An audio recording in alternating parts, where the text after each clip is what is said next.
Welcome to the Amor Fati podcast, everybody. You are now tuned in with the crew. Don't forget, that's capital A-M-O-R, capital F-A-T-I. I am here with my brother Raw. Yo, what's happening? And guess what? We have a special guest in the building. We done did it again. My brother, who is a multi-instrumentalist and artist, Who? Nick Longley, is in the building. Give it up for my brother. He's like, oh, shut. I wasn't expecting applause. Alright, cool. Man, we show love here at Amor Fati, man. See. Glad to have you here, man. 100%.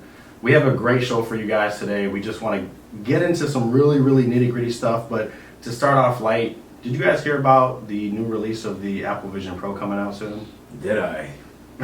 Yeah, I stay like way too up to date on random tech stuff that I'm never gonna buy. We got the right guy here today, guys. Yeah. I watched a bunch of stuff on it, like when it was originally announced, but I haven't seen anything new. Okay. So as the time of this date, it's Friday, January 26th, I believe. So at the time of this recording, the Apple Vision Pro is set to release on February 2nd, which is next Friday. Oh, wow. So we're about a week away from a big, like, I think, I don't want to predict too much, but a big piece of tech history about to happen with the Apple Vision Pro. Yeah. From the things I've seen, it's looking like, any questions on if we're like entering this futuristic world of just, crazy access to things and technology doing things that would make our grandparents, pass out. I think we're here. Yeah, it feels like iPhone level, like in Yeah, terms when of it first change. came. We might be jumping the gun though, but I want to play the live reaction before we give our spiel on it. Okay. Let's watch the video. It's going to be about a 9-minute video. I'll probably skip a little bit through. We can talk during the video, Okay. just so you know. And we're going to go ahead and give you guys a live reaction of what we think of this. This is the Apple Vision Pro demonstration video. Let's get it. That's crazy. The million apps thing, they were prepared. They were ready for this. They're Yep. like, we got to make sure. How much of that is an extrapolation? around, Like Randy. you can open an app that you just would see like in a normal screen, and it's also it's like a YouTube video. It's the same app. Like, is it a million apps that utilize the Vision Pro? Or is it just a million apps you can launch while wearing a Right. Vision Pro? It's still a small Right, thumbnail. yeah. Like, I don't know if I'm that. curious too, actually, about Yeah. that.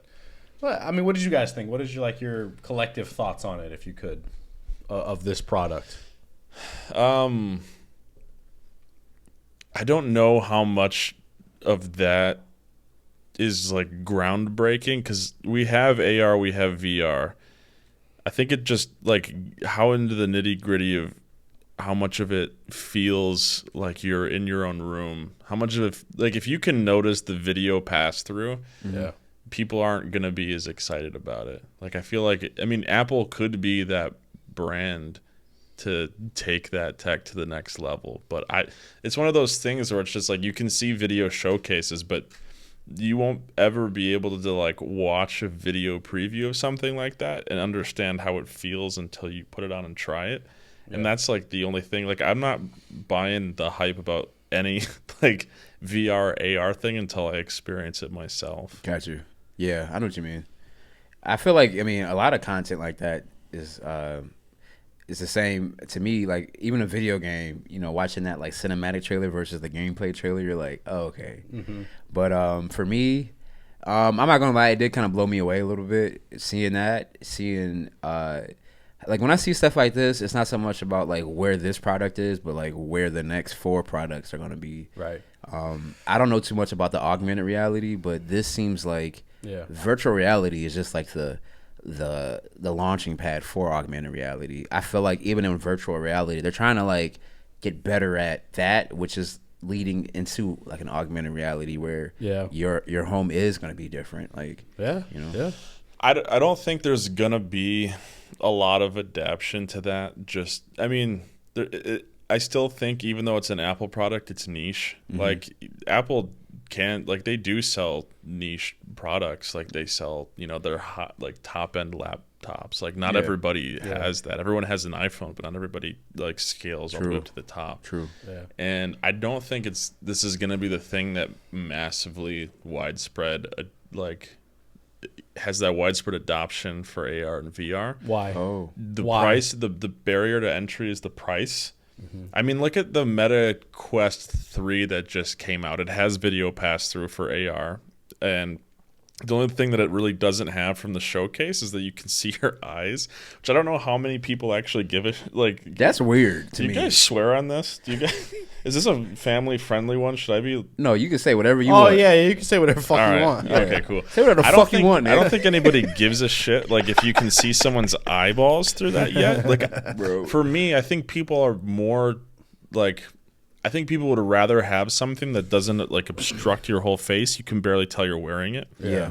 And I think that there's going to be like a race to downsize the physicalness of it. Yeah. And once, like, the first person to solve that is going to be the person that like causes that widespread adoption. I agree. Do you think it'll be like glasses? I think that's going to be like, no? I don't think so. So my thoughts on it. Okay, so the Apple Vision Pro starts at about $3,400. Oh my God. Retail when it comes out. So obviously it's going to be inaccessible to the public. To the Americans. Yeah, to most people. It's going to be a rich people toy at first. Depending, and I'm on the fence. I kind of agree with a lot of things that you said because I feel like it's going to depend on how early adopters sort of sell the product for Apple, how they can display this is something that you really want to do. This is something that really is the next step. This is really the next iPhone in terms of like the zeitgeist of technology and how we move forward in the future. And that's yet to be seen. Even though it's Apple, even though it's the brand, I think it still has to be a lot has to be proven with this technology. Yeah. Because like he said, the augmented reality, the virtual reality, you can name the Oculus, you can name the PSVR, you can name all these different products that are already on the market and exist. We get the ecosystem of Apple is incredible and it's something that's so intertwined in everything that we do. So you could say easily that like, that's going to be the next thing because look what Apple's doing and they're so popular. But to wrap up what I'm thinking, it's that it's going to depend on how the early adopters garner interest in this. Because let's just be honest with you. I looked up the 12-month payment on the Apple Vision Pro. It's a car note. Shit. It's like $350 a month for a 12-month plan, to be honest with you. And that's for like the lower end memory bank, I think, which is like 128 gigs. And you're going to probably want the higher end. So it's a car note, and it's going to be, we're going to have to wait. Regular, average, everyday American, middle class Americans are going to have to wait maybe 5 years until this becomes like affordable for us. Right. To which by then the technology will be fantastic. But depending on when we get there, we'll have to see how the early adopters treat it, if it garners enough interest, if it makes enough sales. And I'm on the fence about it. I don't know if it's like this is a guaranteed home run. Right. Although, like you said, I agree with you as well. A lot of the technology and components that come with it, it's really impressive. It is. Because of the way Apple markets it, right? Apple markets it in a way that makes you feel like this is something. Oh wow. This is something new, like that. Like, no, it's here. It's been around. It's nothing new. Gamers have access to this. True.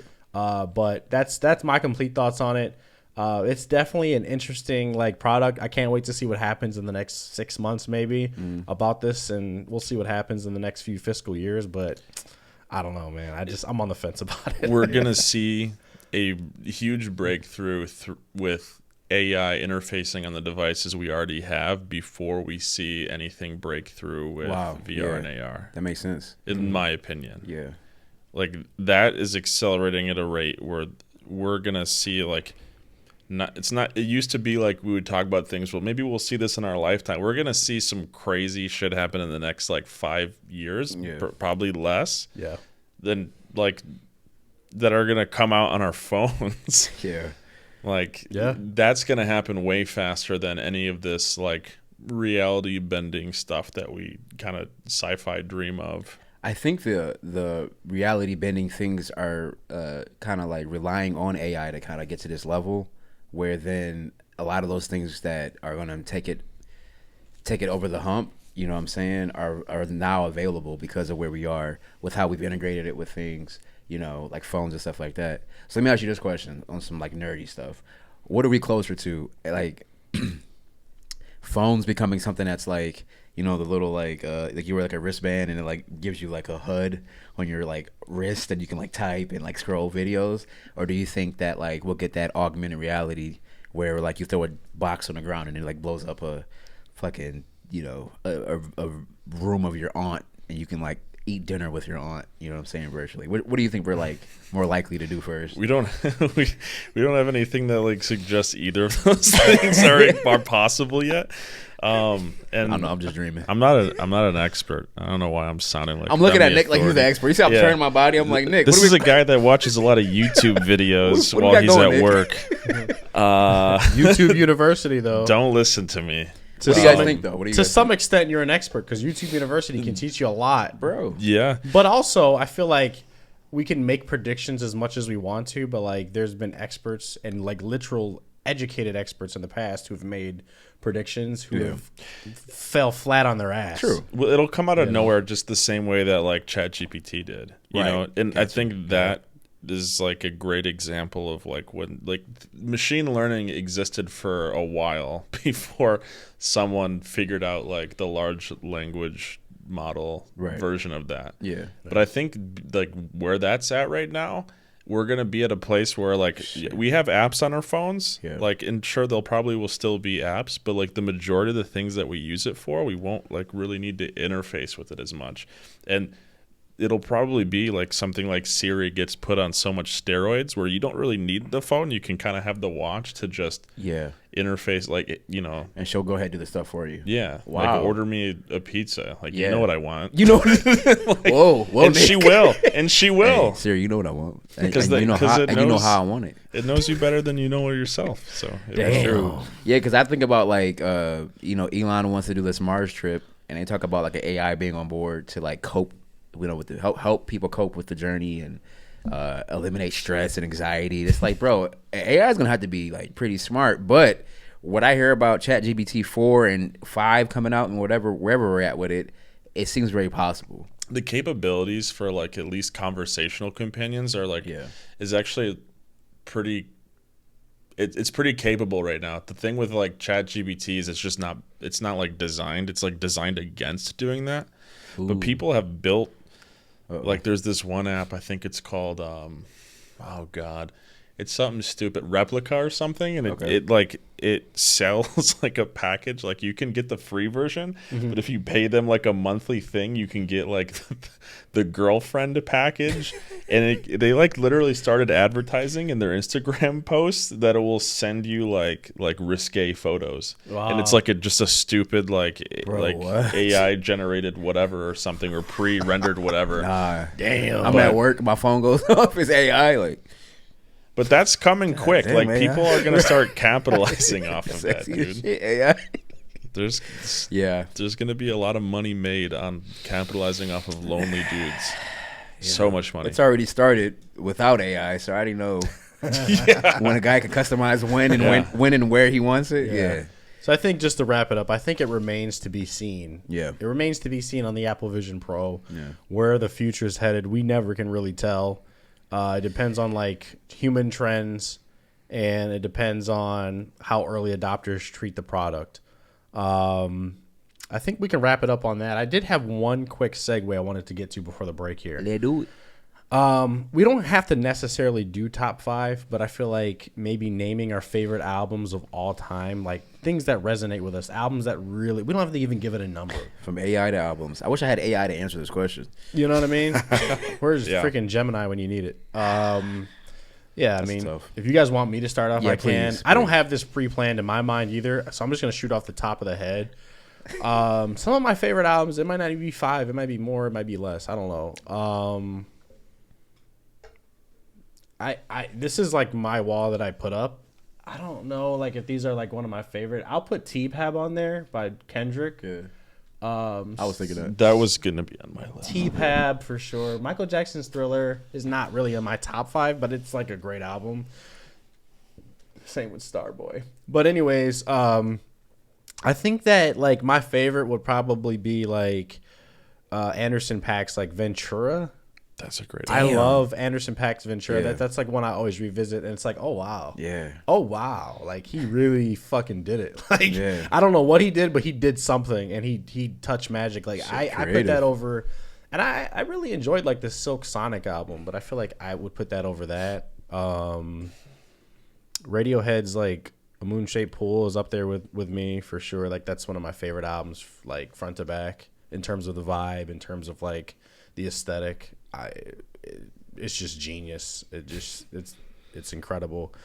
What else? Biggie Smalls, Ready to Die, like front to back, bars, barred up. Somebody give me some biscuits and gravy. Hey, you know, don't get me started. That's like in terms of hip hop, in terms of being ahead of your time, like that's what you really want to like strive for. I can't really think of anything else off the top. Like I'll pass it to you guys, but like I said, this is like a flexible list. Like it's just what pops in your mind right now. Like those are the three that I can think of. Go ahead, you know? man. Yeah, I the thing is like we didn't grow up enough in the era of like buying albums to where most of my like music experience hasn't been through listening to albums like projects themselves, and I've tried to kind of reel myself more into that sometimes. As I've gotten older, because they're typically designed that way to be like a experience or a story front to back or just a collection. And I really hate ranking. I hate picking favorites. Like my taste just always changes. I think ones that have always stuck with me. It's hard to say. Like I would say this like. What are the ones that keep reoccurring the most? Because I have a flexible taste too. Mm-hmm. To where I won't my favorites, I won't care for them sometimes, but when I revisit them, it's like, damn, this is fire again. Like, what is the most reoccurring ones for you? In Rainbows, Radiohead in Rainbows, it's probably tied between that and OK Computer and A Moon-Shaped Pool. Those are all great picks. Voodoo by both Radiohead. The first two? All of them are Radiohead. Yeah. Oh, okay. Yeah. All of it. I just want to clarify. Voodoo, D'Angelo.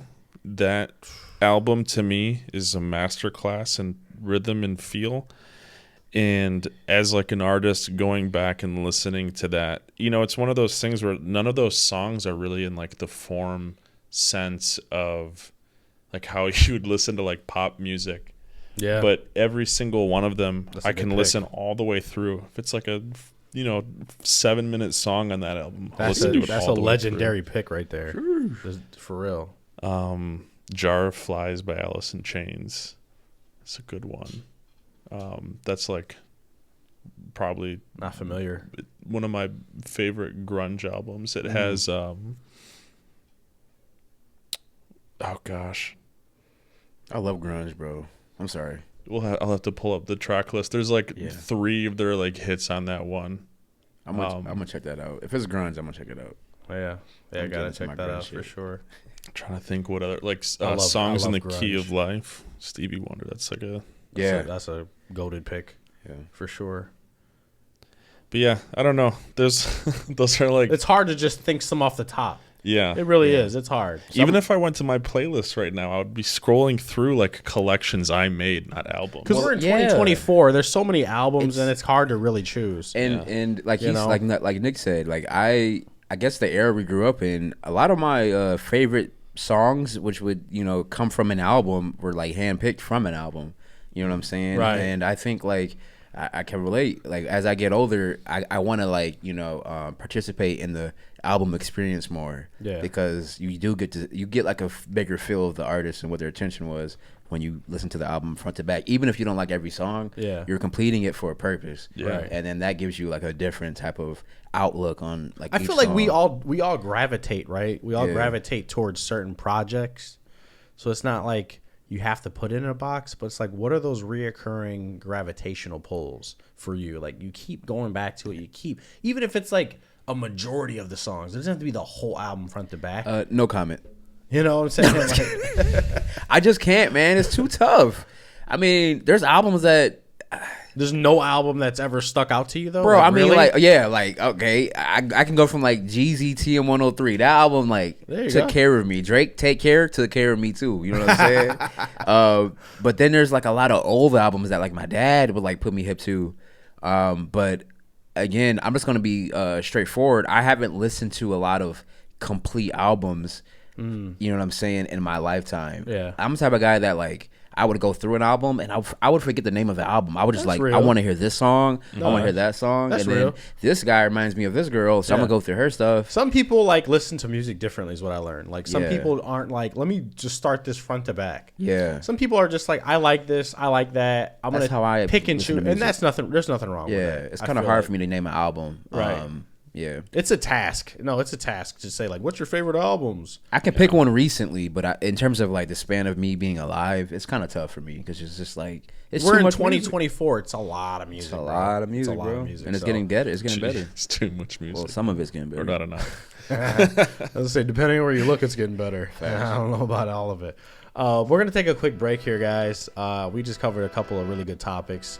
Don't go anywhere. We'll be right back with our guest Nick. And yeah. They do. Like he said, sit your ass down.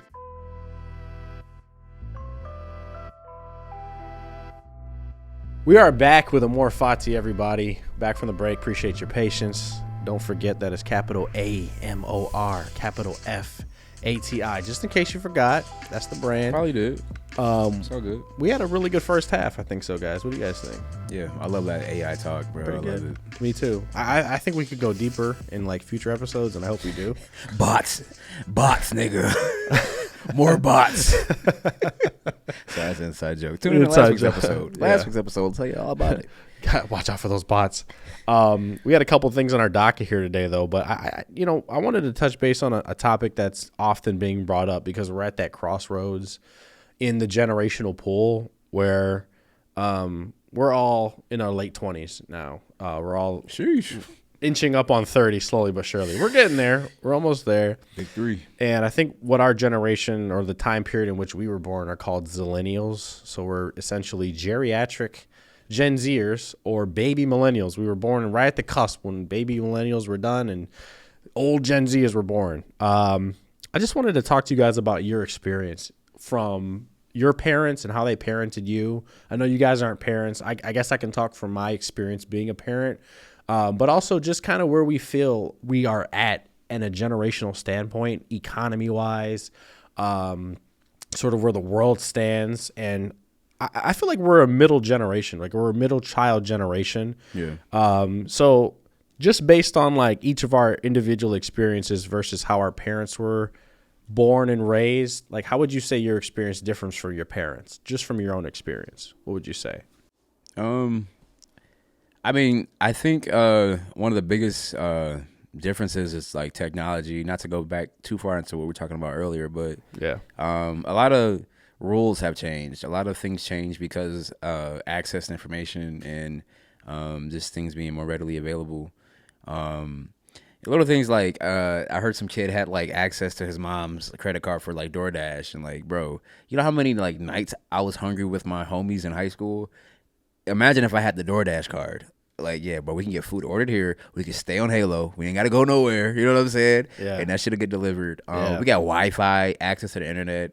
I know my parents were probably reading books, going to libraries to get like, you know, information or whatever. Now we just literally just either ask the phone or we go online. And I think that my parents' generation was a little bit more patient, a little bit more in tune to how things like develop, you know what I'm saying, and like really playing how things play their course rather than like my generation where a lot of times I think we can get kind of like short-sighted with like progress because we don't see things happen as fast as what we've been like, you know, just used to with the things around us. But on the flip side of that, I think that we also are more flexible and adaptable to change because of, again, the world we live in. So I kind of leave it right there. There's a lot to it, but I would say probably the biggest difference that scopes my mindset and my mind frame in the world I live in versus my parents is just like technology that kind of like opened the door to like what's going on around the world so we can see other people doing things. And then like what also is like kind of helping me be a stable human being. You know what I mean? Yeah. If that makes sense. Yeah. Tech is like a really good example of that. I mean, yeah, because the thing is, it's like it's not really about the tech is more like I feel like the biggest difference, because there's so many contradictions. Like when I look at my dad compared to me, my dad is such a, I'm going to figure out this thing I need to do and I'm going to do it myself. Mm-hmm. And for me, it's like, you know, I'm more of someone that's like, I want to like delegate this. And that just might be like something temperamentally different with us. That's a good point. But I think there's, you know, it's the reason it's kind of a contradiction is because we are more enabled to learn stuff. There's a YouTube guide on everything. But at the same time, I feel less incentivized to have to do things that I normally would have had to do if I grew up in like the 60s, 70s, even like 80s. And I think that, you know, a lot of that direct access to information, direct contact with people really robbed us of just the effort of being a human in a lot of ways. Like dating apps completely destroyed the experience of... We talked about that a lot. Yeah, of just finding, like meeting people. It like the best memories I have about like meeting, like making friends and meeting people have always been like, you know, in person things, you know, like 1,000.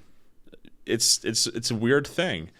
I think just having access to that instantaneous information is amazing for the species, but robs us as humans. Yeah. It's amazing for like, you know, making like advancing us further, but like all that millions of evolution brought us to like this one moment where we've accumulated all of this like genetic information on what makes us happy as humans. And I feel like this era happened and it completely took a lot of that human experience away from us. And like our generation is special in a way where we grew up in the middle of that happening. Yeah. And so we saw the exit and the entrance from a developmental stage. Whereas I think now we're getting to it. Yep. Where I feel like, you know, if you were older, you know, you had a lot of your developmental years to set yourself in your ways. And then the same thing with like Gen Z, you kind of come into this space and like assimilate to the technology around you. Yeah. We watched an era end and begin as like teenagers, like, you know, preteens, and it was weird. Text messages, social media. Yeah, we had a unique experience, man. Yeah. I think we had a really unique experience. The biggest thing I think of, and you guys made really good points, like the biggest thing I think of when I think about the generational divide is typically like economics. And maybe that's because I've been on TikTok for too long. But honestly, I'm being so serious. I feel like you said something that struck a chord with me. The older people, Gen X or boomers, they're set in their ways in terms of like the way they do things. And I feel like economically, that's like the biggest difference point where it's like you could see a night and day. Yeah. Like when I talk to my parents, it's like work hard. It's like da da da da da. And it's like, well, yeah, that kind of worked for your generation. But if you look at my generation, the Zillennials and like the Gen Z onward, our economy is not working for us because there's a lot of people, you know, like there's like this thing where the boomers and the Gen X say, work harder. You got to work harder. You guys don't want to work. Millennials and Gen Z don't want to work. But the fact of the matter is we're working harder than they ever did. Fuck out of here. We work 60, 70, 80 hours a week and we're working our butts off. But the thing is the economy just doesn't work for us the same way in which it worked for you. Economy don't give a fuck. You know, back in the day when our parents were our age, they were in their late 20s, early 30s. Your mom could have a part-time job at Michael's, and your dad could work at the printing shop, and they could own like what would now be a $450,000 home. Take vacations, and they would buy it for $80,000. We're not incentivized to work harder. I think that's the real thing. Like our economy doesn't incentivize us to work harder. Yeah. You know, like we're at the point now where it's just like, you know, you could, even if someone worked 20 extra hours of overtime, they're probably still going to need to like buy their groceries on a credit card. Like, that's the reality of where we're at. That's the reality of it. And I feel like to like sum up what I'm trying to say, it's that we value things differently. And I said this in a TikTok on my page, my personal page, where it's like, I'm going to raise my son. And this is from like my experience being a parent. Like, I'm going to raise my son a lot differently than my parents did. My parents valued and their virtues lied in me getting the best grades, going to the best colleges, and then that will give me a great life. Yeah. But now as a millennial and seeing how a lot of my peers and people my age have done that, they've done what they're supposed to do, or what they were told to do. They went to college, they got the best grades, and then you see them standing next to you at your job and you don't have a college degree. I don't have a college degree. Yeah. And you're making the same money. So it's just like now, like with my son being a Gen Alpha kid, I'm going to value like him having creative like passions and chasing those and like having meaningful social interactions and doing things in life that essentially make you happy. So that's the biggest thing I feel like. And I'm not trying to come off as cynical, but as a Zillennial, I feel like the world that we were promised was not given to us. Like you said, there's no incentive for us to go to work and work hard because you have people like Nikki Haley, to not take it to a political standpoint, but she's telling us, oh, if you elect me, I'm going to make sure that the retirement age is now 70 when life expectancy in the U.S. is around 70. Yeah. So it's basically like you're telling us you want to work till we die. And that's kind of like a middle finger. And then like on top of that, it's like, prices for housing is more expensive than ever. Yeah. You can't afford a house if you make $120,000 a year. Crazy. You just can't afford that. Like there was this like TikTok I saw that was like 30,000 in like the 19, and there was the Breakfast Club movie, and he was like, you don't want to fucking talk to me like that. I make $30,000 a year in the movie. And they were like, if you do the adjusted for inflation equivalent, that's $164,000 today. Ooh. So a teacher in like a high school in the 80s was making that much spending power of today. So like you tell somebody you make 30 grand today, the Arms of an Angel song starts playing. Arms up. Like, poor child. Dude, I wish I would have saved this TikTok, because there was like this funny TikTok where he was like, it was like back in the day, 1980s, like, so how much do you make? He's like, I want to buy a house. He's like, how much do you make? He's like, I make 30,000. Oh, high roller. Okay. And then it's like they fast forwarded to 2024, and it was just like, so what are you doing here? He's like, I want to try to buy a house. And he's just like, okay, well, so how much do you make? And he was just like, I make $100,000 a year. And they're like, they're like, yeah, right. Who is this guy over here? Right. They just started like just fucking ragging on this guy. Bro. And it's so true, because it's just like, dude, when I was like, even like in 2015, when I was like in my younger 20s, people that made like $60,000, maybe $70,000 a year were like, I'm like, yo, like even if I can get to that, like I'm set. Like I'm good. Yeah. Now like we see people making double that, and it's like, they're barely getting by. Like they're able to. So I'm not trying to turn this into that, but I know for a fact it's true though, that when I look at my parents and they're like, oh, we already have these houses, and well, yeah, of course, because like the biggest mistake we ever made was that we're learning cursive in like the 5th grade when you guys were investing in homes and shit. Yeah, the biggest mistake was us learning cursive instead of investing in real estate. Yeah, that's like but it's so true. It's like, of course you guys have it better. Of course the economy is better for you guys. Yeah. So.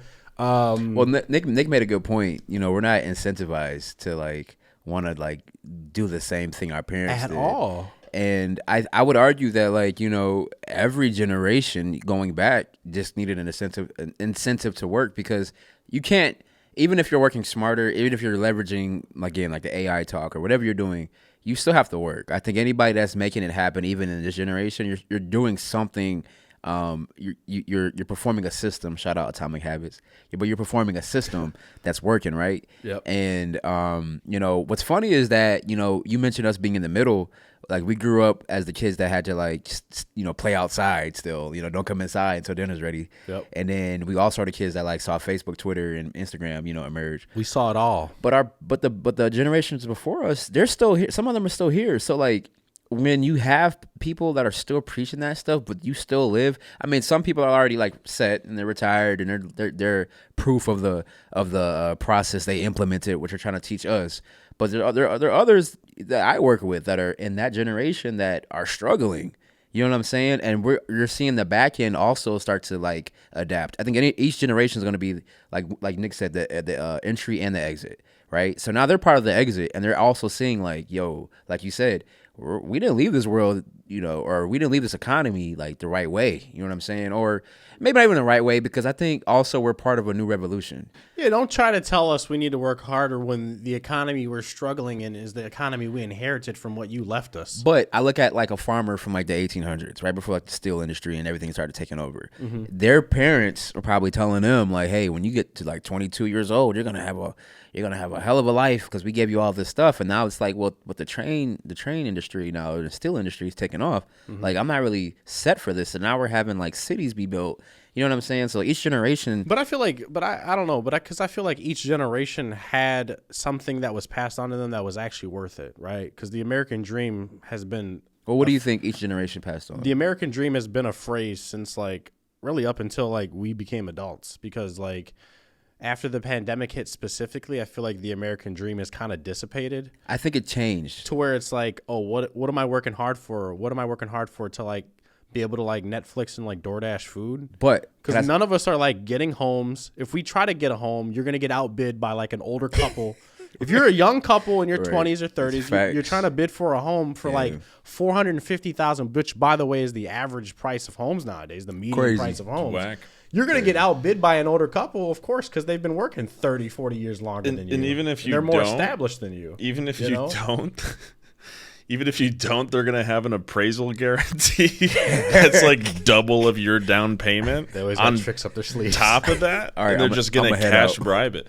That happened to me. I was trying to buy a house in like 22. Damn. And anytime I would reach like the max, there would always...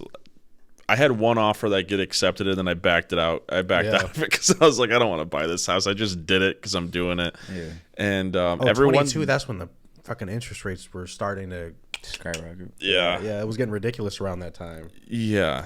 And the home values were out of control. They were jumping. Yeah.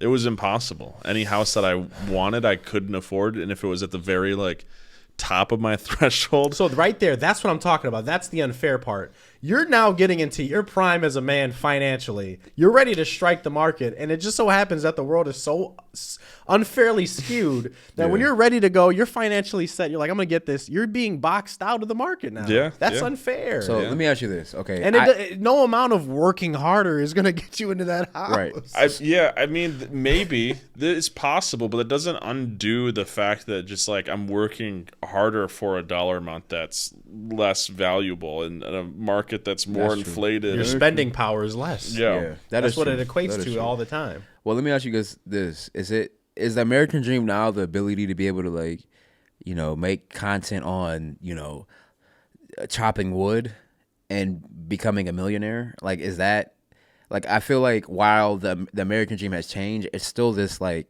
capitalistic mindset that like, I see what you're getting at.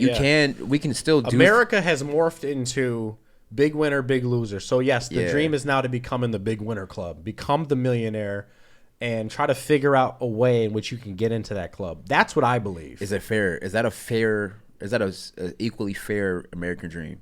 No, not at all. The American dream to me has just been like this: the ability to look at that phrase subjectively and make your own world. Got you. But I don't know. It's hard to like say when you were saying, like the generation before us screwed this up and passed it on to us. I feel like we're going to be in a similar place where, the next generation is going to be yelling at us for screwing up. It's going to get worse. And I'm like, I'm a little empathetic for the past. Because that is the end game of capitalism. I know you guys have heard about system itself. You've heard about late stage capitalism. Yeah. I think that's the time period in which we're living in now, where the gap of winners and losers is going to continue to start to just get absurdly like more and more dynamic, where it's like, here's the small club of the big winners and here's the big club of the big losers. And the big losers, by the way, are not middle class people. It's like people that are just struggling to get by, struggling to pay the rent. And we're already seeing that now. And it gets into a deeper conversation, and I like where this is going, but it's just like at the end of the day, you're right. Our generation is experiencing it really bad, and it's only going to get worse unless there's some type of change. But I'm not going to get into that. That's a whole other conversation.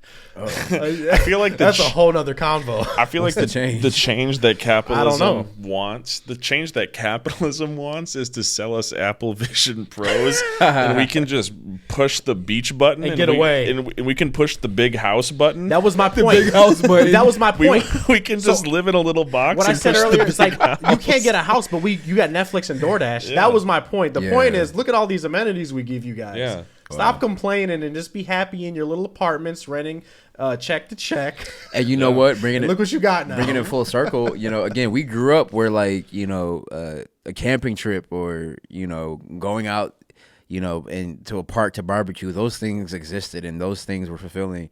The new generation, you can sell them on stuff like that. Like, hey, you have your Roblox and your Fortnite. What are you mad about? You don't even ask them what they're mad about because they're not mad. Yeah. So like, I feel you though, Nick. Like, I do feel for every generation because every generation that comes before is going to get blamed for what is. If you think about it too, like no one. There was like the collective people weren't sitting there like diabolically crafting a way to fuck us in the ass when we were adults. They were just people waking up, living their day, and then going to bed. And sure, there was people out there that created like things that benefited them specifically. They're doing what they thought was best. It's just capitalism doing what capitalism does. It gets more increasingly greedy, though. That's what the game of capitalism is. I think greed begets greed, guys. I think the system over time, people are going to want to find ways to win big. So, like, think about Monopoly. When you play Monopoly with 6 people, it always ends with like less and less people, and the people staying on the board are the bigger and bigger winners until you X everybody out. That's Monopoly is just like a real life fucking. Can we talk about that last part? It's a real life. What do we have to do? Hey Nick, you know what you have to do. I mean. And I feel like when we say late stage capitalism, it's literally explaining where we're at now. We're in the last parts of the Monopoly game where it's like this dude's got 16 hotels or 50 hotels, 100 houses, da. Fucks Grimes. And impregnates Grimes. Elon Musk. And you're Jeff Bezos. And you're turning your money and you're like, I ain't got shit, bro. Yeah. Community service is fucking me up. Like, I can't afford another. I can't afford another go to jail free card. And then the opposite end of that spectrum is a dude that spends $47 on one DoorDash meal on his credit card. Yeah. That's the opposite of that guy.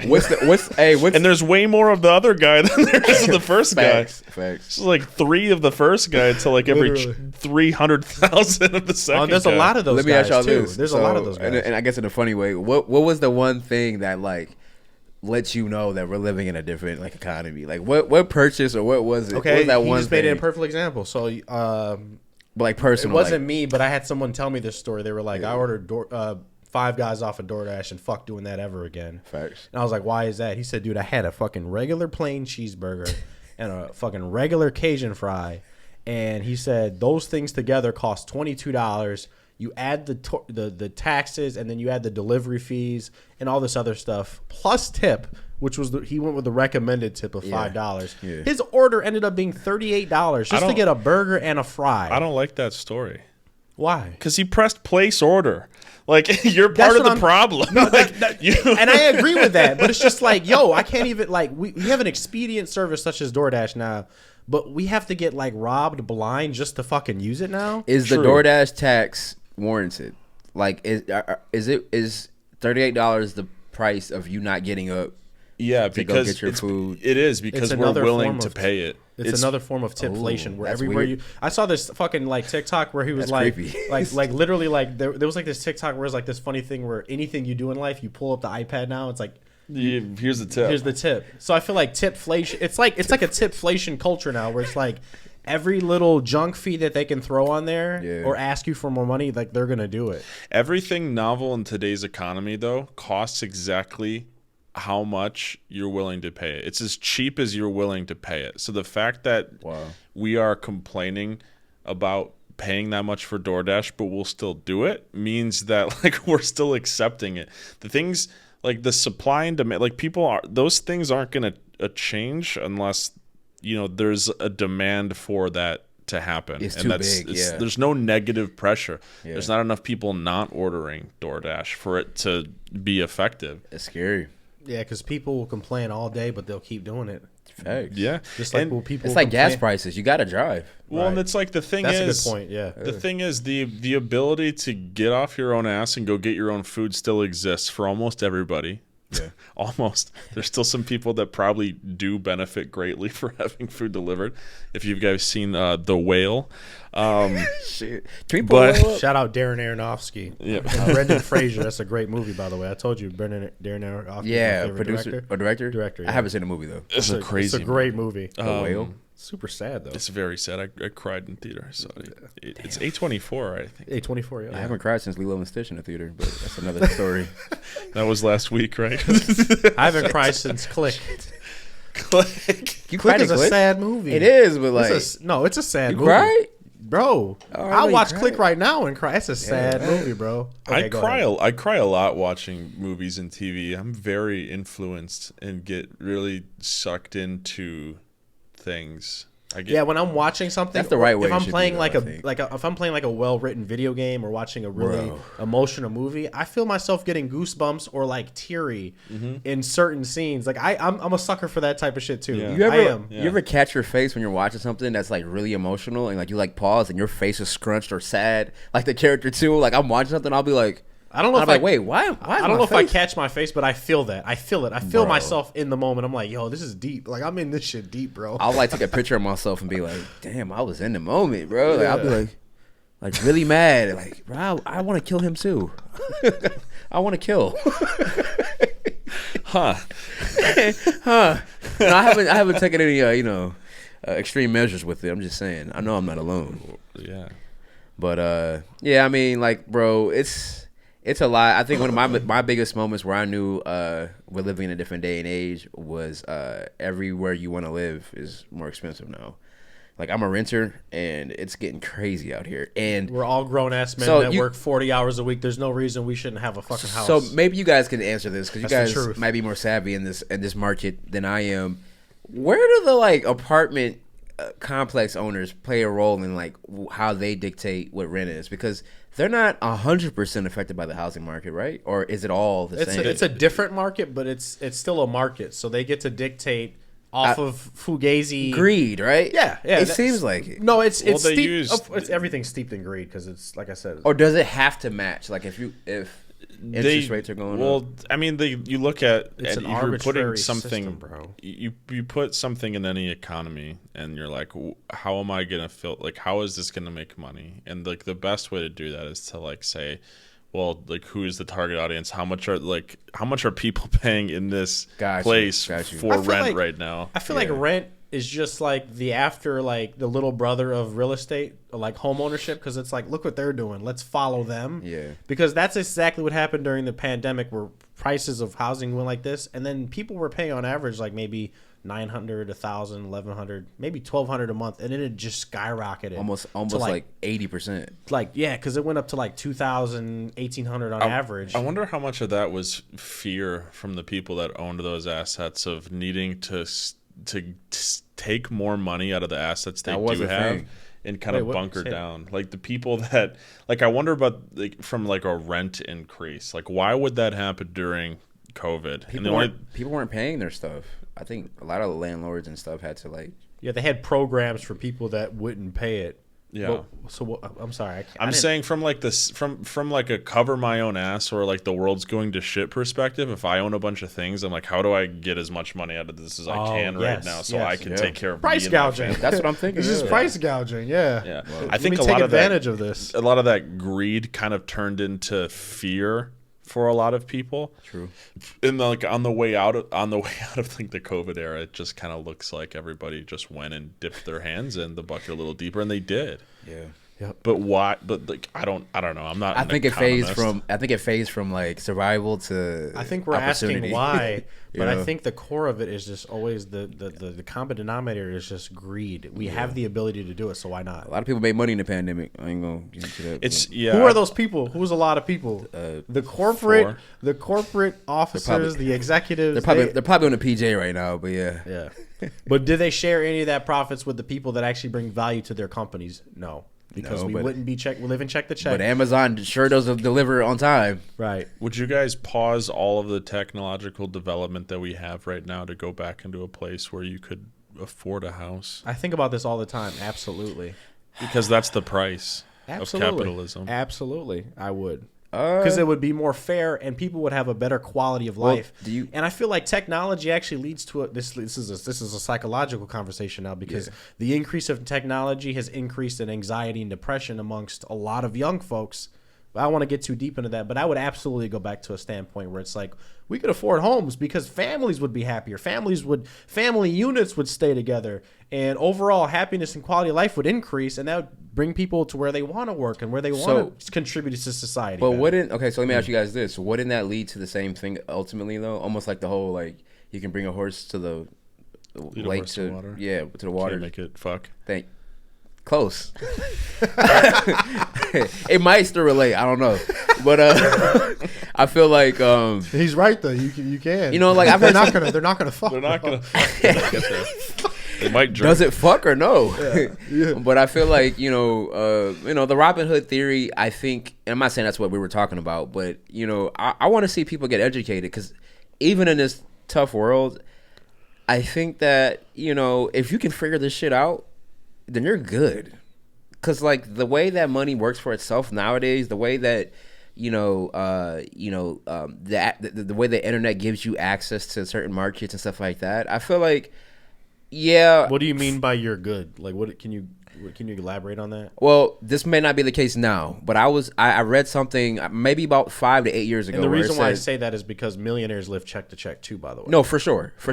Yeah. But I think that now, if let's say you have like $10 million right now, I think it's easier with once you're on top of this shit, this mess we have. I think it's super easy to make that shit like it's easier to grow. play the game when you're sitting on top of a pile now more than ever. Because think about this real quick. Like I'm looking at all these like celebrities and athletes start podcasting, right?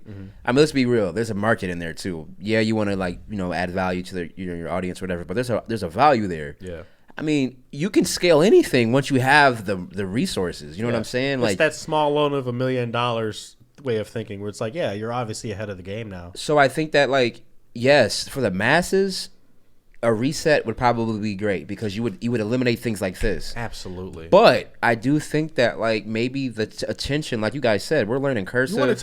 You know why it's so powerful what he just said? It's not about the technology. Technology is something that's fugazi. It's supposed to be good. What he's talking about is ownership. And what does ownership lead to? Economic strength, wealth. You're gaining wealth. Yeah. And what does wealth do? It empowers you to live differently and empowers you to move differently in an economy. Right. The reason why there's so many Americans that are upset is because we're being economically pushed out. We're getting boxed out economically to where we have no power. And when you live in America, which is a capitalistic society, if you don't have wealth, that's the less wealth you have, the less power you have. I think at the core of capitalism, you achieve resources from providing value to people. Yeah. And I think if you look at this from like an economical kind of like flip our perspective here for a second. Like if you look at this from the money's view, it's easier to provide value to society when you have more money.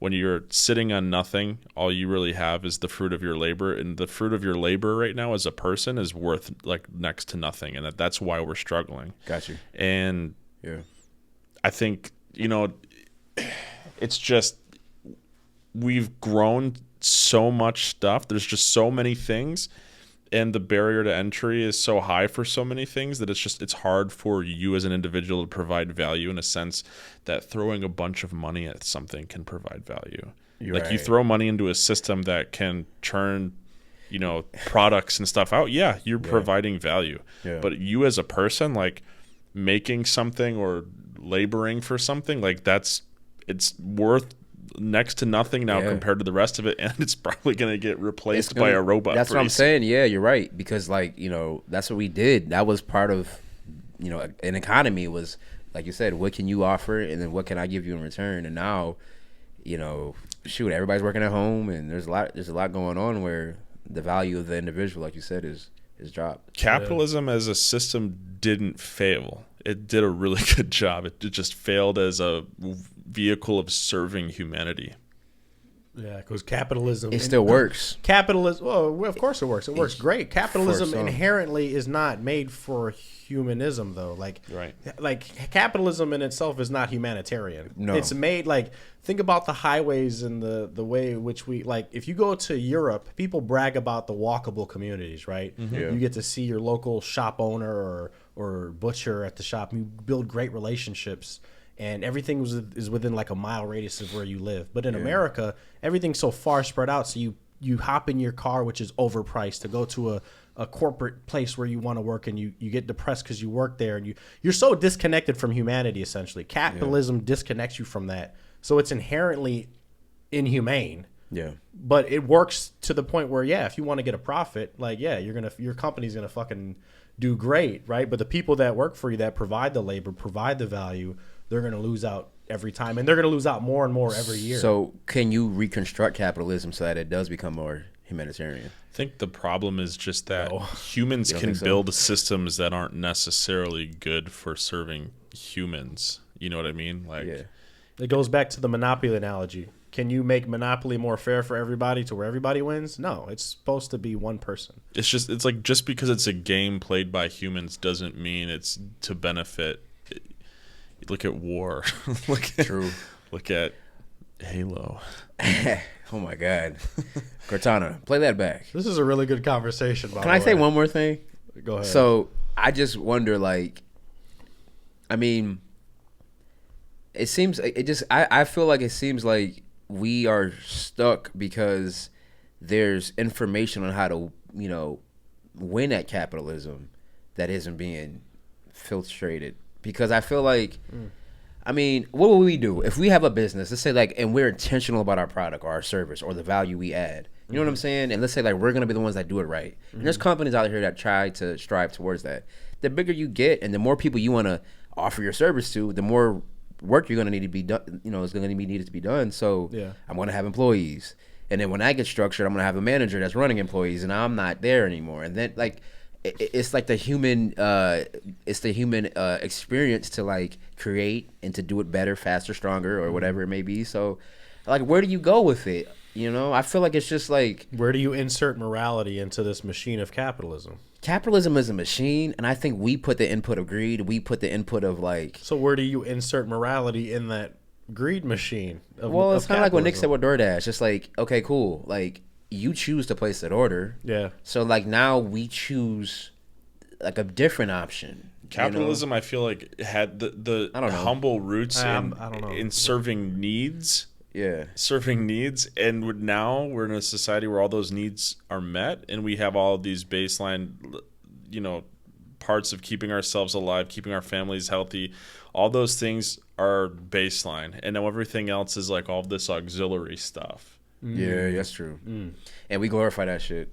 I will say this though, I think in Star Trek, if I'm not mistaken, my dad had me watching that growing up. Money is free. Everything's free. Like, you still trade with the money currency. is free. Money is free. I'm sorry, but every products are free. I'm sorry. There's something that you use to trade, but it's free though. I don't know how to explain it. That's how the Federal Reserve works for the U.S. government, at least. Well, yeah, we're already there. hey, live long and prosper, my friend. Live long and prosper. We're already here. For Uncle Sam, money is free. Yeah, our government's like, how much does that cost? We're like, hey, can I get a couple of those? They're like, which makes it worse for us every time they print more. Hey Siri, get it rolling. Lessens the value of the dollar. We're going to take a quick break here. This was a really good segment, guys. Good segment, I really enjoyed this one. I'm glad that it went the way that it went, because I wanted to get to, like, that open discussion feeling of it. We'll be right back after this, guys. Don't go anywhere. We got some more shit for you guys. They do it after the break. Commercials.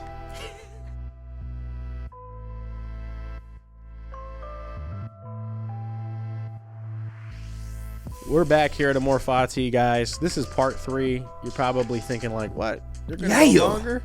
Yeah. We're going longer, guys. We're having a good time here. My brother Nick is in the building. It's the extended cut. Yeah, director's cut. Yeah, the Amor Fati late night. You know what I mean? So we're going to keep getting into it, guys.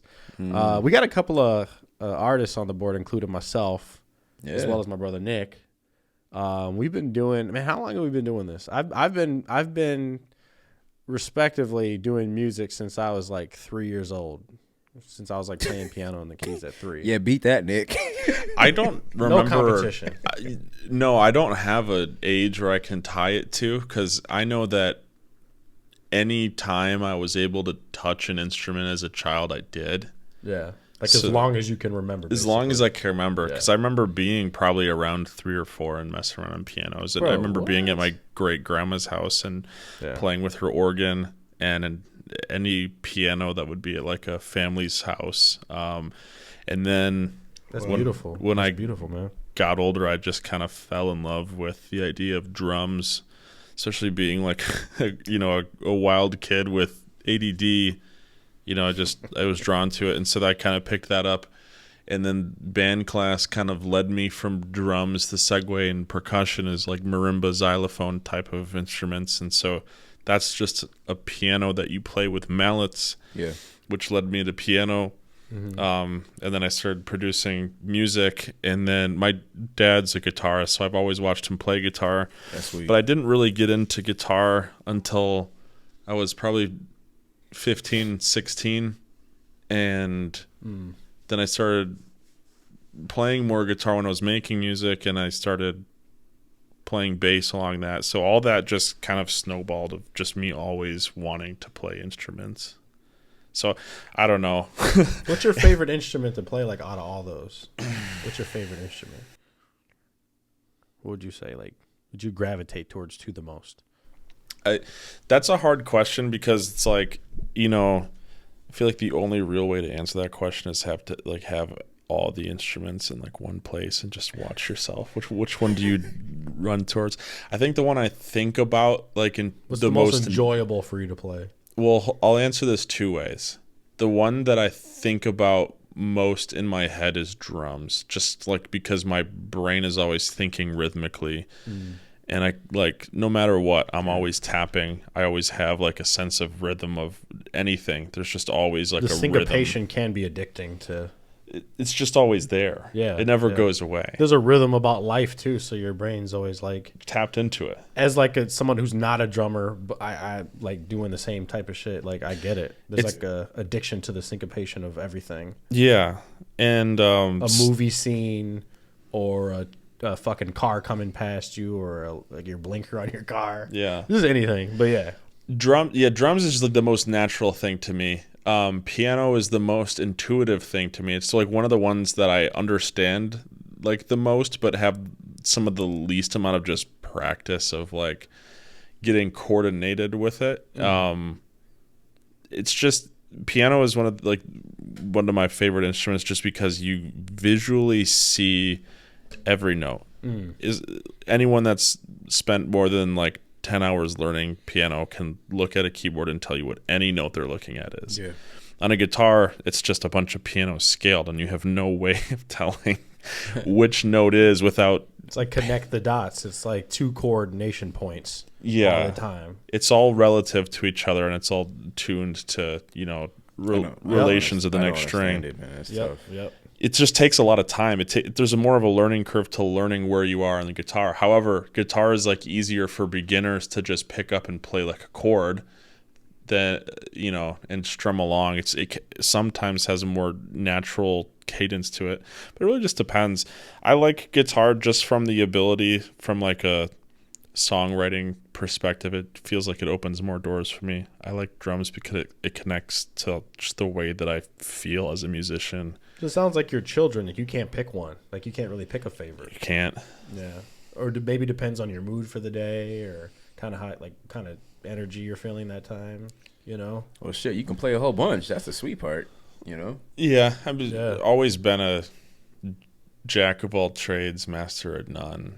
I just, it's one of those things where it's just I don't want to be limited in Yeah. certain things, and We only got one life to live, so it's like you might as well just enjoy as much as you can out of it. Especially if you can do it. I mean, why not pick it up? You know what I'm saying? If you're naturally talented and naturally have the ability, yeah, why It's not? like you're like if you're recording a song and someone's fucking it up, bro. Let me see them. Let me see them sticks. It's like this, or just being not able quite to, my tempo. just be able Not quite my tempo. throw a crash symbol at their head. For me, it's just being able to have an idea and manifest that physically. Yeah. Like I just need to be yeah. able to play an instrument well enough to be able to do that, and then that's all I care about as an artist. Yeah, you mentioned having ADHD when you were young. Does that play any part into your musical abilities or your like your current day and how you create and shape your music as an artist? Or No, it's more of acted like a is it like a conduit to your music almost? no. Yes. No, yes, no, yes. That's a very ADHD answer. So it's one of those things where it's probably served me in a lot of ways, like being able to focus on multiple stimulus at the same time. Like I didn't realize not everybody listens to music this way, but when I listen to a song, I can isolate the specific thing that I'm listening, the specific instrument or voicing that I'm listening to, and listen to like just kind of that in my like ear, my mind's ear. Yeah. And I can also listen to all, as many things as I can take apart, at the same time, and kind of understand which one's doing what at the same time. Wow. How do you feel like it affects you, though? How do you feel like it has affected you, or has it in any way? Yeah, it definitely did, because I think part of the reason why I'm drawn to being an artist is one of the reasons why I haven't been able to take my skills of instruments and music to certain levels. I think that distractibility, that need of dopamine, or that need to pick something up and feel gratification from something, is very present in people with ADHD. And so, when I was younger, I would pick things up, play with them, and I would just kind of have fun. And for most people that have like a skill or a hobby or something that they love, there's some delineation you have to make between play and practice, learning. Yep, and that's true. I think when That's you absolutely true. have that ADHD, you're less prone to, your brain isn't incentivizing you to practice anything. And I think part of that is because, like, if you ever, like, I don't know if you guys had the same experience, but I was like a gifted kid growing up, where it's like when I'm really young, I'm really smart and I pick things up really fast and I learn. And then I reach a point where that caps, and the thing that I pick up and try to do now requires more effort over time. I never learned how to study. I never learned how to practice I know what you something. mean. I just learned how to pick something up and be good at it. And eventually that only gets you so far. You're a classic case of a prodigy. Prodigy, yeah. Yeah. To which prodigies can then turn into like virtuosos or masters or experts if given that next step that you didn't take. You have to get past that. Right. Because the problem is when you're young and you have like a high IQ or whatever it is that's allowing you to do that. Things can come easy to you. Things come easy to you, and then people tell you, wow, look how smart you are. And it And hypes you so up. It hypes you up. you learn, your brain learns, I am good because I'm naturally good at things, not Right. because I practice. And you never learn to practice. You never learn that has any sort of reward. And then as soon as you pick something up and you're not immediately good at it, your brain says, well, we're usually good at stuff. Now we're not. And now I feel Shut down. Yeah. And now I don't want to touch this It's thing. almost Even like if a it's the same rejection thing you were response. good at. Could be, yeah. Right, Wow. yeah. Wow, yeah. So I think I carried a lot of that from my childhood into my teenage years. I struggled with school a lot. I did a lot of things, but I rode my ability to learn things quickly for too long for too many things and didn't utilize the practice. I remember you telling me stories of you being in tears because you were going over scales and modes and things, and you wanted to get it right. I never had that experience. Right. You know, because it wasn't instilled in me. Right, yeah. And so I as an adult had to reinstill the practice into my life in order for me to progress. So that's where ADHD mine is. Was also real shit right there, man. Mine was also a unique situation in where not everybody has like a Joe Jackson-esque I was about to say, you were crying? Yeah. Joe Jackson. No, I wasn't crying because of that reason. I was crying because he was pushing me to a limit that I didn't think that I had. And then I would try to exceed what I thought would be like. I try to exceed his expectations and would push myself. What I learned about when you're learning something like Michael Jordan level, if you really want to dive into it on a masterful scale, you push yourself to brinks where it is so mentally like draining, challenging. It just really like it's like breaking yourself down and picking yourself back up again. And I experienced that when I was learning how to play the piano. And what I learned from that is that people that have focus and people that have the ability to see things through are different animals to me, because it takes a lot to commit yourself to something and then say, no matter what happens, whether it's raining or it's sunny outside or the world is ending, I'm going to still commit myself to this one thing that I said I would do. And even when I reach a certain point, I want to reach it's like Goku shit, right? And it's like when you reach that level and you want to get past to the next level, then you get to the point where it's like, okay, bro is just like that's where you get to the Kobe Bryants. That's when you get to those type of people that you think about where it's like they have a certain mentality that they're so good and they could have stopped, but they just never stop. I'm not saying that to me by any means, but I know I've reached certain levels in that where it's like you got to be crazy to be like those type of peoples.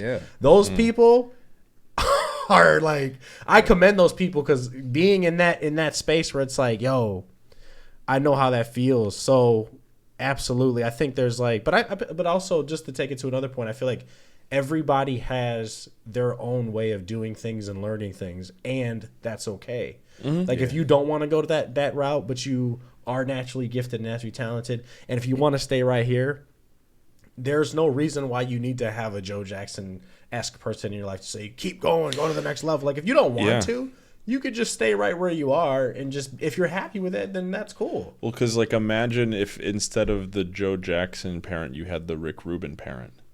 Like, the almost philosophical opposite. Right. You're achieving similar things through different means of human cultivation. As you sit like Rick Rubin. Do you understand what I'm saying? in the proper Rick Rubin stance, he tells us this. Yes.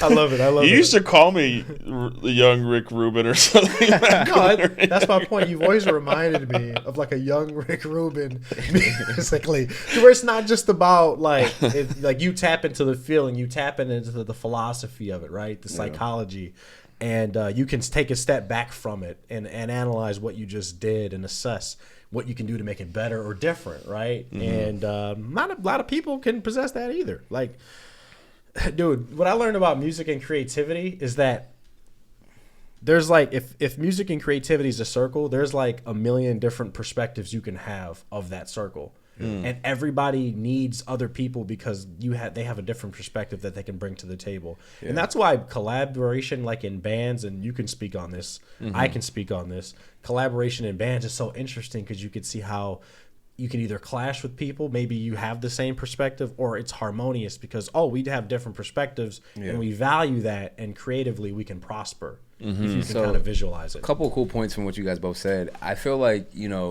being naturally gifted at something, like we all know, gets you so far. And then you're amongst, depending on like what now your standard of good music or whatever your talented is, you know what I'm saying? Yeah. So now you're like good at making music to make your family go like, oh my God, he's such a talent. But now you're also listening to music and you're like, well, I want to be that good, right? So then it's like, I feel like a lot of times that will drive you to like maybe force yourself if you don't want to be,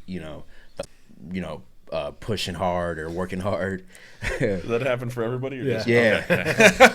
It's all good. All right. Cool. They don't know. We know, but they don't know. Right. But like a lot of times your environment is gonna like just at least plant the seed to want to do more. I see what you're saying. And I think that like it's in those moments where again, it's if you, like you said, if you push yourself into that environment where, like, if I'm making music for myself, I may not need to compare myself, but like, when you are amongst, like, if you are in a band and like, or I liken it to sports where, like, if I'm a all-state guy, right, in high school, when I get to college, I'm probably playing, amongst other all-state guys. You know what I'm saying? So like now we're all the natural prodigy.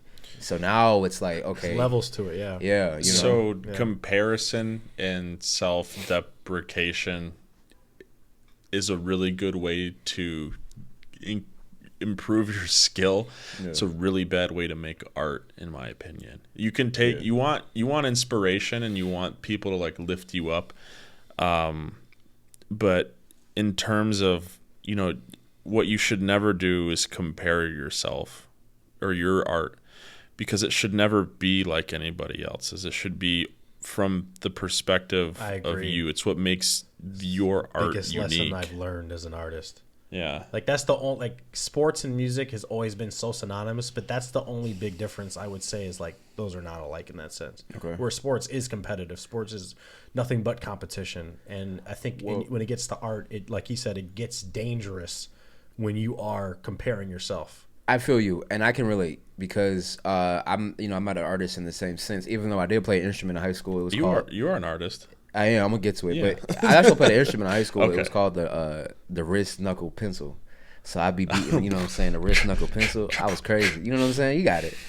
But no, I mean, even in the photography world, in the videography world, I know what you guys mean, because when I was comparing myself to like the Peter McKinnons and the and there's some people in Detroit in the metro area that are like phenomenal. Yeah. They don't get enough love for what they do, but there was an aspect where I compared too much, where I was like, I want that photo, I want my photos to look like that, and no one ever. It's kind of funny. People may not know, but if I was trying to like shoot a shot that I was like thinking of, that didn't get the feedback. But it was not until I did a raw shot, which is me, you know what I'm saying, did I get people to be like, bro, this is why I like you. But I will say this though, in a small dosage, I did need to know what was out there to raise my bar, because I was at times I was kind of complacent with like, oh, this is okay, and then I'm seeing some guy like not like in a way like this. I might tell myself like, this is the best I could do with this shoot. Then I see somebody else have less resources at their disposal and come up with a better shot. So it wasn't so much me saying I need to be like them, but it was like, okay, I can probably push myself creatively a little bit further. But I know also to be aware of not trying to be like them, but just know that like you can use that to kind of. Yeah, you're drawing from inspiration rather than comparing. Yeah, you said, raising the bar. Yeah, like you were uplifting yourself through the inspiration. Yeah. Yep. You weren't confined by the inspiration. Perfect way to put it. You weren't emulating it. Yeah. It's a fine line. I think it really just comes down to intent. Your True. Intention with how you are perceiving other artists, and a lot of it, you can get envious. You can get jealous. There's a lot of negative emotions you can experience as an artist, and all of it comes from your own self-comparison, your own self-hate. And True. The more you can let go of that as an artist, the more you can thrive as an artist. Mm-hmm. So let me ask you a question: if somebody struggles with Pretty that, much, yeah. so like, maybe I might know the answer, but if you struggle with like comparing yourself to people and you're an artist that makes music. I guess I might know the answer again, but can music be the solution to get you out of that? Or could it be what do you recommend, working on yourself to fix that problem of how you compare yourself? Or do you recommend let music raise you out of that? Or is it one of those things where it just depends on how you approach it? Does that make sense? A I'll give my answer. Does that make first. sense? I asked the right question. I think so. Yeah, I mean, I'm a little confused about it, but I kind of know where you're going with it. I don't like. Here's the thing. I think that if you don't have certain parts of yourself worked out, you can't do the second thing. Got you.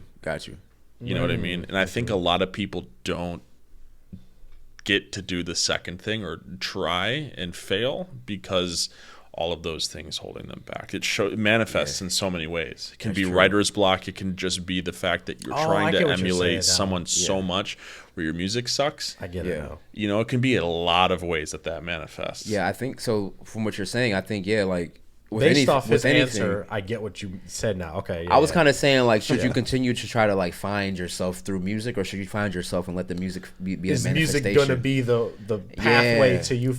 But I've seen it. I'm not going to say any names, but I've seen people in the studios with YouTube part of it. I don't think there is a manual to that. I think it's just like whatever works for you in that moment. If you're working through those parts of yourself in a therapy that is manifested as you doing or making music, then yeah, sure. Yeah, music has to be separate from your problem in that sense. It can't be the same, mix up of your. I think what he's saying is if music itself is therapeutic, right? But it can't be like you can't have like a issue personally that is also a part of your music. I feel like for it to be therapeutic, you can express that pain through music.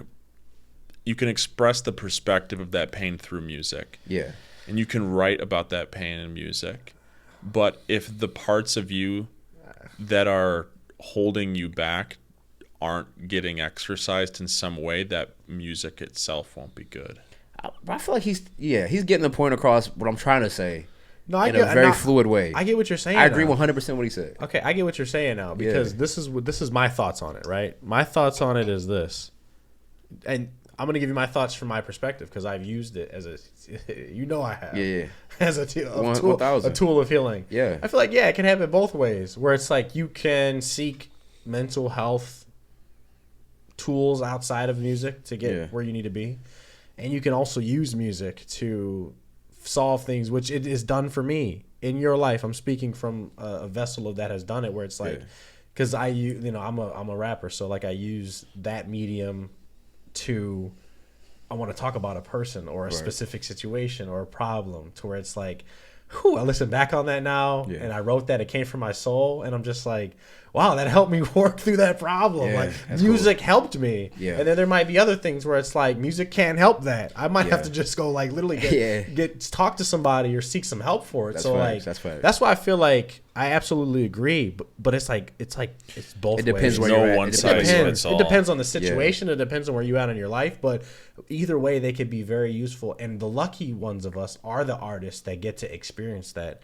The therapy through our music, right? And what's great about that is you're lucky, but your audience is lucky too, because how many times have we heard projects that got us through a moment that was almost like linear, right? Into what we were going through. A mirror, in our bro. lives. Like, you know what I'm saying? Like, shit, I was just going through that. That's one of the most powerful parts is that, like you said, if you guys are using that music for the therapeutic purpose, then it's going to also hit somebody else that needs it for the same reasons. Yeah. Let me ask you this, kind of like turn a little bit. So Nick, you're part of a band. You've been part of a band. Mm-hmm. What would you guys say are like your favorite things about being part of a band when it comes to music?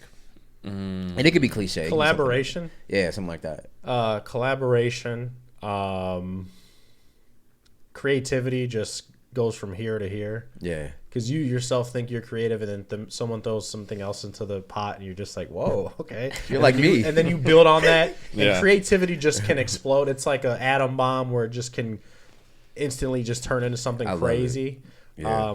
Collaboration is beautiful because it's like, wow, I never thought about collaboration without ego is what I'll say. Yeah. If everybody's in the room and they can keep their ego at the room and everybody can just freely collaborate and ideas can be exchanged in a way that's not like a competitive way, then beautiful things can happen because it's just like, wow. Yeah, something about a band being in sync. We were It's talking harmonious. About this. We're talking like, about before the no show. pun intended. It can become very harmonious. Very because, bro, honestly, I've can. seen guys look at each other and they know they got to do a switch up, like on a bridge or something like that. Man. And it's like, how did you know? It's like a hive mind. Yeah, it's like a hive for mind. music. Yeah, that's like one of my favorite things to witness in a band. Dude, it's the most beautiful thing to feel too, and you know about this, where it's just like, damn, we all just thought about. Oh, this that's at the same crazy, time. bro. That's so cool to me. That's bro. the funnest part to me, bro.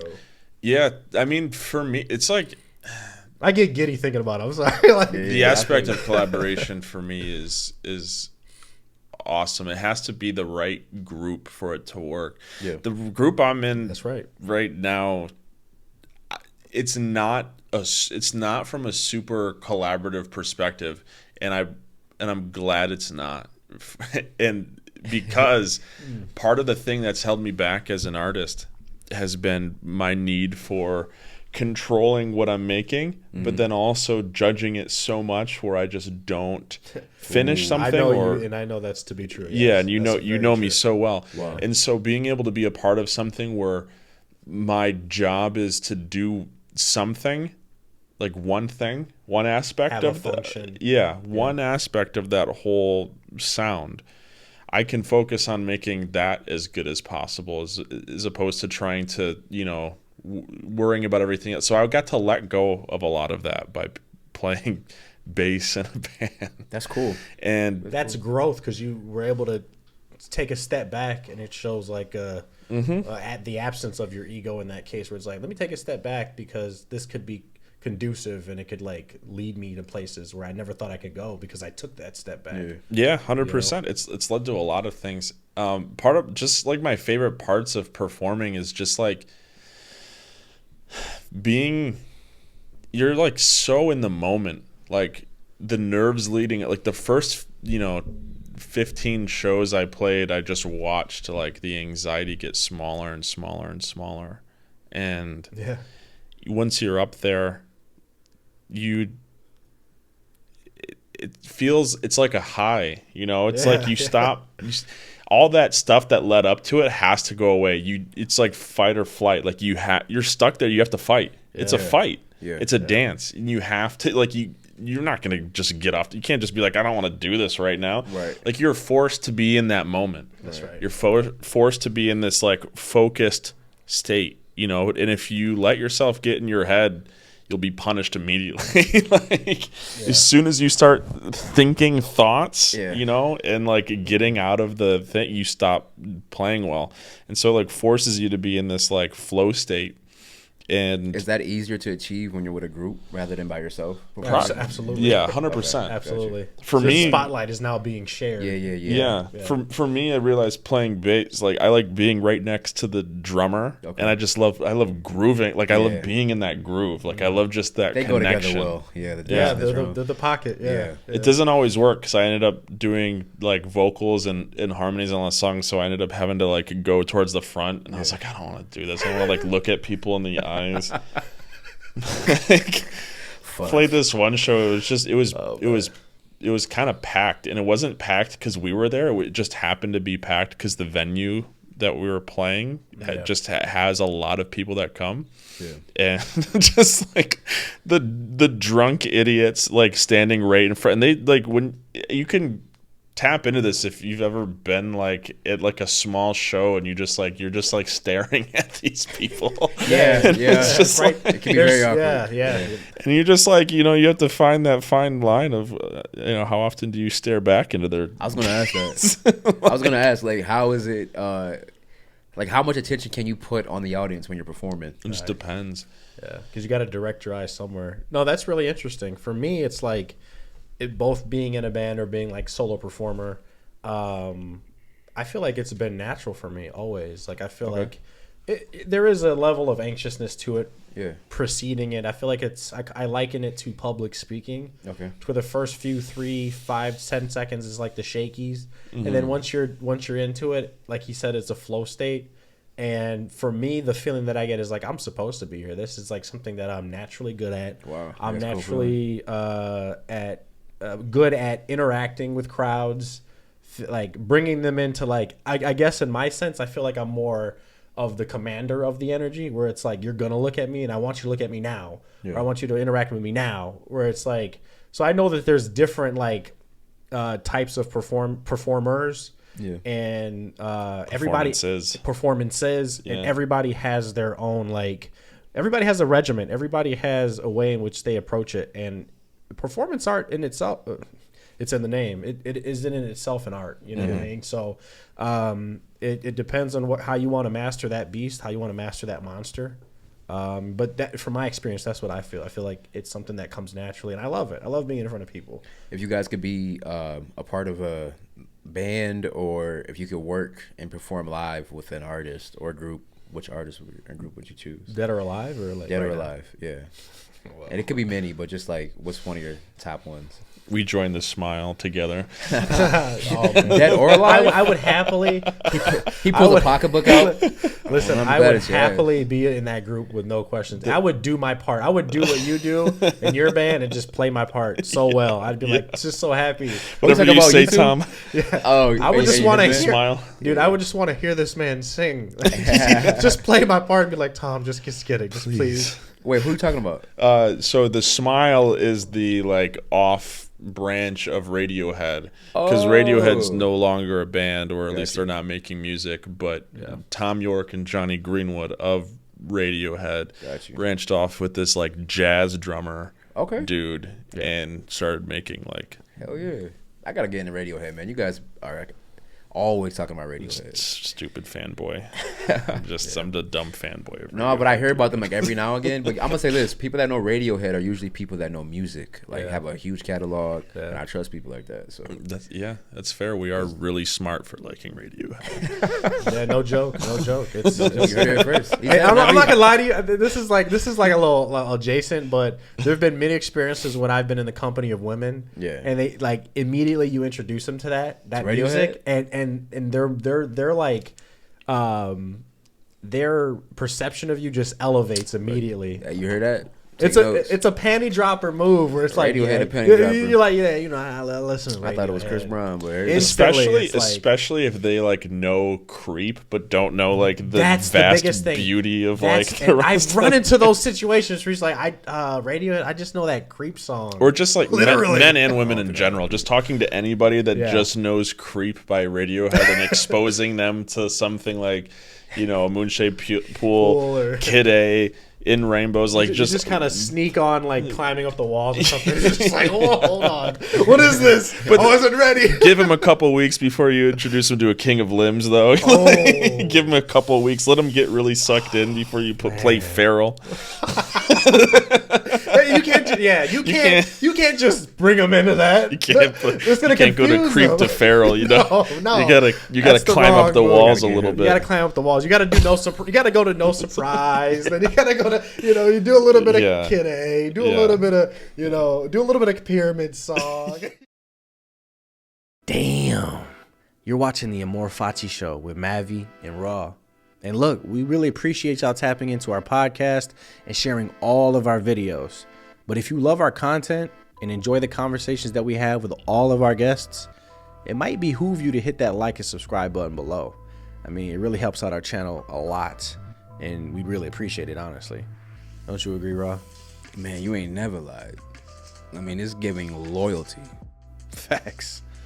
And look, underneath this video, there's a notification icon. And when you smash it, you get loaded with everything we drop. And, I mean, we always dropping. Man, we be dropping heat. So listen, we appreciate you guys. And as always, the secret to living is giving. So give us some love, baby. Period. Full stop.